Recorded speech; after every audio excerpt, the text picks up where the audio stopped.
கடலளவு கிடைத்தாலும் மயங்க மாட்டேன்.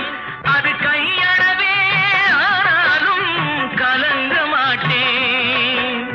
உள்ளத்திலே உள்ளதுதான் உலகம் கண்ணா, இதை உணர்ந்து கொண்டே துன்பமெல்லாம் விலகும் கண்ணா.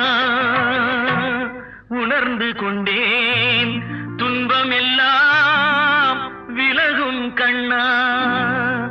ஆட்டுவித்தால்